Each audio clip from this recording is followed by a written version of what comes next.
If you're buying a home in Tampa, Florida, or thinking about buying a home in Tampa, Florida, then this video is for you. Today, I'm going to have a home inspector on the video with me. We're going to be discussing things that you definitely want to be on the lookout for when you're buying a home in the Tampa region, things that you don't want to miss on a home inspection that could cost you a lot of money later if you miss them, and also things that you need to be aware of that you should be doing to maintain your new home in Florida.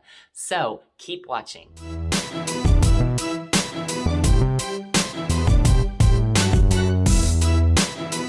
Hi everybody, thanks for tuning into my channel, Living in Tampa, where it's my goal to show you everything you need to know about eating, sleeping, playing, and living in the Tampa Bay area. Hey, if you're new to my channel, do me a big favor, hit the subscribe button so you'll be notified every time that I release a new video. Today's video is going to be fantastic. I've got a home inspector on here, a home inspector that I've known for years, and he's going to go over things that you don't want to miss during a home inspection. Homes in Tampa are a lot different than homes in other states, and that got me thinking that people are moving here from out of state. I always get asked a lot of questions about homes and some of the differences, and it made me reflect back on when we first moved here. And I moved to Jacksonville when I first moved to Florida, and I moved from California at that time. I had never seen a house like the one I bought when I moved to Jacksonville. And guess what it was, Paul? Wood frame. No, it was coquina. Oh, well, there's not many coquina rocks homes to be frank, but I have inspected some. Yeah, so I had never seen that. It was fascinating to me. Basically, it's like a stucco and it's got all these seashells in it. So it's very Florida-esque, if you will, and it was very different to me. So that got me to thinking that there are a lot of differences in the homes, and you know, people buying homes here in Tampa, they don't really know what to expect. So I thought I'd bring in the expert today. I've got Paul Phillips here with me. He is my home inspector. I've been working with Paul for years. He's done many home inspections for me. He does a fantastic job. And so I thought I would have Paul speak with us today. The main thing being some of the differences in homes in the Tampa area compared to other states, and then also some maintenance things that you might want to be aware of. And last, we'll finish up with some common problems that he always seems to find on these home inspections. So Paul, tell us a little bit about yourself first. Well, interestingly enough, I've been a contractor off and on for about 40 years, since the early 80s. Learned from Grandpa, so you know how Grandpa is say, is there any easier way to dig these footers? He said, you got the easiest way, and it's the shovel in your hand. So I learned from the ground up, and that gave me a great foundation to do what I'm doing now. You know, we're starting our 8th year. Wow. 8th year together. So yeah. It is pretty exciting, and this is all we do. Is home inspections. We got 4 full-timers, and we work really hard to make a good quality report. Yeah, you've grown so much. When I first got my first home inspection from you, it was just you. And now you've got 4 people. You guys are keeping busy too, aren't you? Oh, it's crazy. In this amazingly complicated market, and obviously I can't talk anything about it, that's your wheelhouse. It's hard for you guys to compete. So we've had to move to 7 days to be able to respond to y'all's needs. Wow. So we're no working, rest for the weary. No, 7 days a week. We're having to do an inspection and then turn it around so you can compete on this crazy market. It is crazy for sure. So let's get into it. Let's talk about the main differences maybe that you know people might not be aware of in homes in this Tampa area compared to maybe some other states. And I'd say let's start with just the most obvious one being what we were just talking about. A lot of the homes here are going to be concrete block with stucco on them. A lot of people have never seen stucco.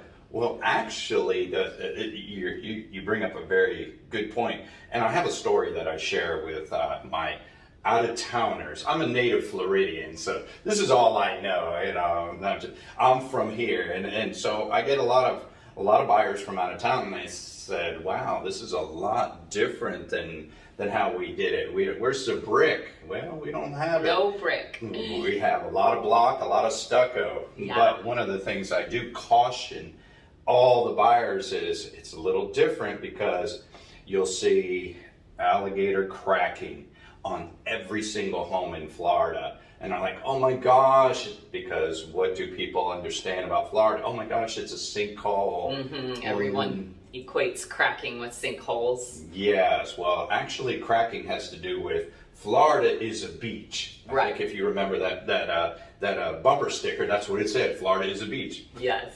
Well, it actually is. And anytime we put concrete on a beach, it does this, it flexes. So the cracking is the hardest thing that the folks from up north have to be able to accept and overcome. And it's like, it's very, very difficult to make everyone, our northern neighbors, understand. Right, but it is definitely something common that we are going to see, and that's also going to be a maintenance issue for people as well, right?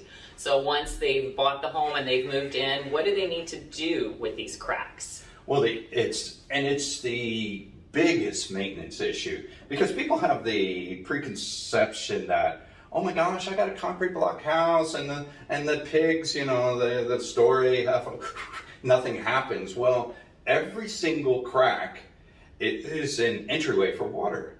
Right. And as you know now, being a Floridian, water is amazing in Florida. If it's not raining now, it will soon. Right. It rains every single day for 10 months out of the year. Well, even a hairline crack is an entrance to water, and it'll work its way all the way into the home. And people don't understand that. Right, and we definitely don't want that. So what do they do to prevent that? It's actually quite simple. And again, people don't understand that concrete, stucco, they have zero water repellent properties. The only thing that keeps water out of the house is paint. So I advise everybody, when you're mowing the grass and you see a crack, you get your paint out and then you paint inside the crack, and that keeps the water from going into the home. Got it. Well, at least it's a simple fix, right? Simple fix. So what would be another thing? Can you think of anything else that is really different in our homes? Oh, lots of things. But one of the interesting things is folks will come around, y'all ain't got no gutters here. And yes. As a former builder, gutters are on the low priority, the bottom of the priority list, and no, we don't spend the money on the gutters. We probably should. Well, but erosion is a really big problem because if, again, it rains, the water sheds off the roof, it's a waterfall, Niagara Falls, and it erodes around the house. It looks like a little moat around the house. Well, where's that water going? Underneath the house. Right. And helps to create more cracking. Yeah. So it perpetuates that. And when it rains here, it doesn't just sprinkle for the most part. It's in the summer. Like today, it's kind of sprinkling on and off, but in the summer we have those deluges, and that definitely leads to that erosion. What would be another common difference, you think, that you hear a lot of people say, we don't have that? Well, one of the other things that I run into a lot is, Tampa is not an old town like many of the towns up north, but yet Tampa is old in that it has many of the old components that people need to understand. The interesting thing about Florida is we are extremely regulated by the insurance companies. Right. Insurance companies dictate very strongly what can and cannot be allowed in a house. So what might have met code 20, 30, 50 years ago is still safe today, but is not insurable. Right. So it's very, very difficult for me to explain, yes, your electrical panel is absolutely safe. Let me show you. I'll touch it, lick it, nothing will happen. But it's not insurable. So if you want to get insurance, you have to replace it. Right. We run into those problems a lot. Cloth wiring, galvanized pipes. All fine, all functional, all working, serviceable, but not insurable. Right. Yeah. Insurance is a huge issue in the Tampa Bay area. Well, all of Florida for sure, but definitely I feel that with people moving here, they're always very surprised, one, at how strict the insurance companies are, and two, the cost of it. It's definitely a lot higher in Florida than in a lot of other states. Well, the other thing is we have hurricanes, and there's another hurricane strength requirement by insurance. It's Right. actually called wind mitigation. And again, nobody understands 4 points or wind mitigations, but you have to explain that to them because it is required on every home over 20 years old in Florida. Right. And it is so difficult to understand and explain. Well, it's working. I'm plugging this in. It works fine. Yeah. Yeah. You gotta love it. One more funny thing about Florida. Yes, absolutely. So I think we've covered pretty much the differences between, the homes in other areas versus here in Tampa. I wanted to kind of also talk about home inspections. They're so important. I always tell all my buyers, you've got to get a home inspection, even if the house looks perfect, even if it's a new construction house. I don't think it's a bad idea to get a home inspection, and I always counsel my buyers to do so. And I thought it would be a good idea to go over some things that you find that maybe are unexpected, that someone would never know about, and things that you find like on a regular basis in a home inspection. So, Paul, what do you want to share with us today? We're here at this home today. You're doing this inspection. I know there were a few things you found. Can you go into that a little bit for me? Well, am I allowed to say that many of the products, today's market is amazing in that Tampa's one of the hottest markets in the nation, and everybody's watches all these flipping shows, and am I allowed to say lipstick on a pig? Yes. I think everyone will understand that. Many, I can't even say enough manys. Many homes that we see are lipstick on a pig. They're just, the buyers come in, everything looks great. But then once I test the components properly, I put everything under a strain. I am trying to create failure. Right. Because if I can do it, then you can do it on your Thanksgiving dinner when you have a house full of people. Yeah. And you have the oven on and people using the restroom. This particular house, for instance, it's a colder day. I've had the heat on for probably an hour and a half. It's kind of working downstairs. We're upstairs, and when we came up here, I was like, oh wow, it's not working upstairs.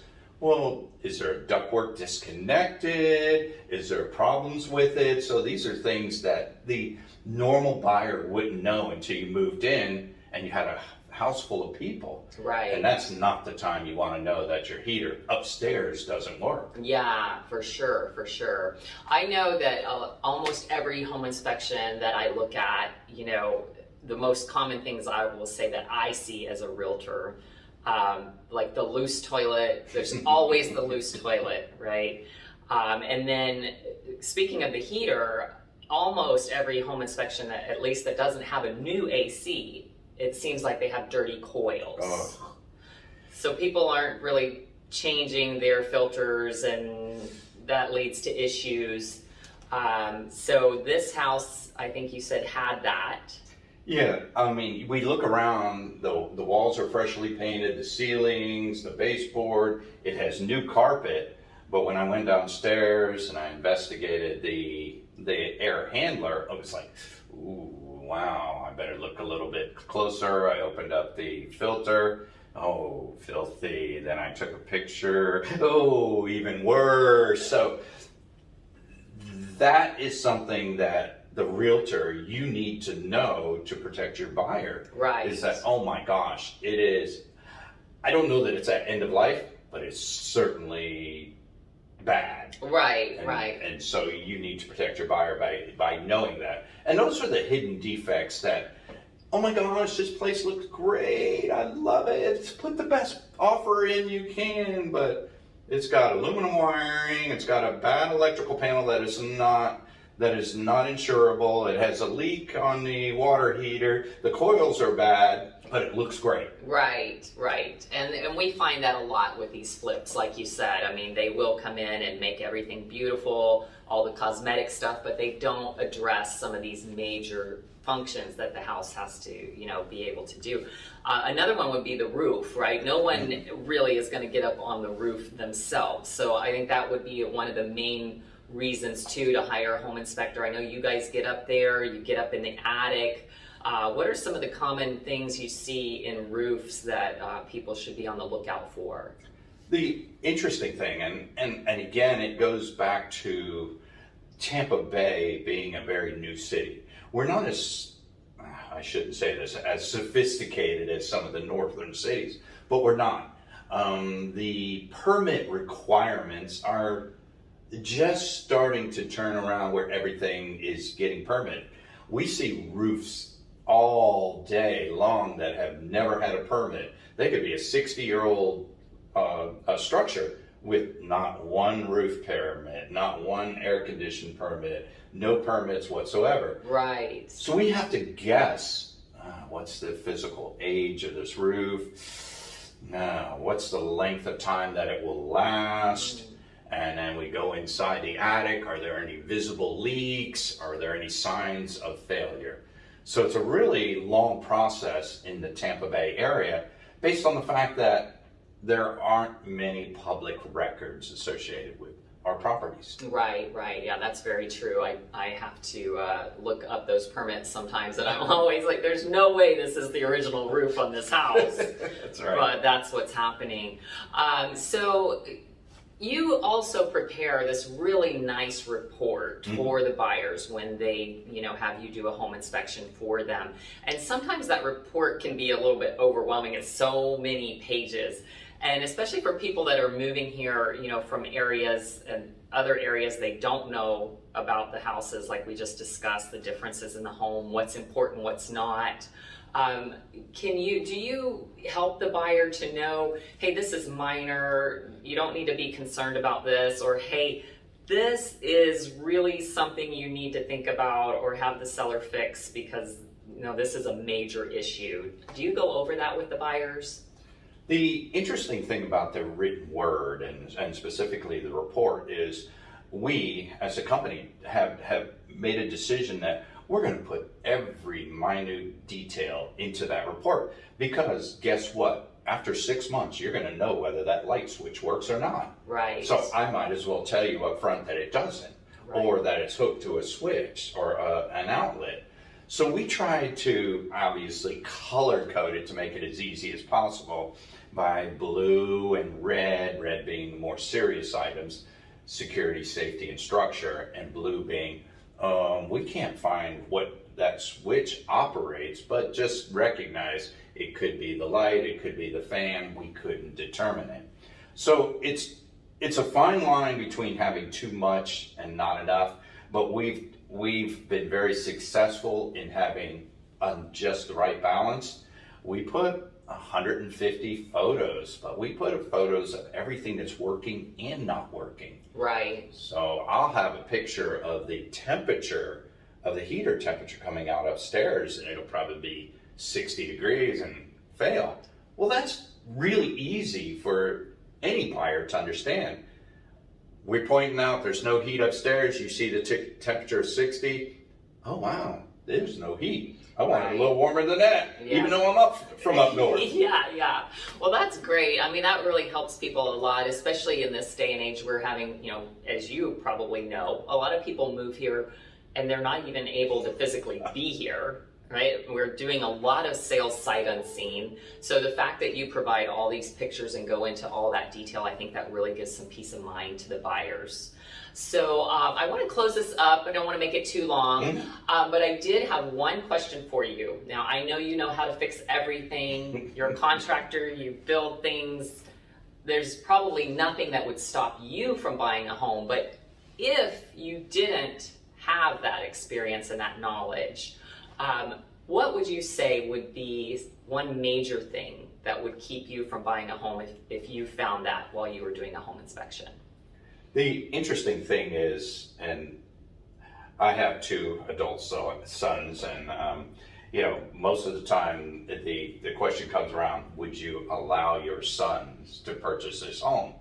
And I believe probably only 2 homes in the past 8 years. I said, well, I'm not sure I would allow even my sons to do this. So it's really hard to pinpoint it on one thing, but if I were to pinpoint it on one thing, it would be structural.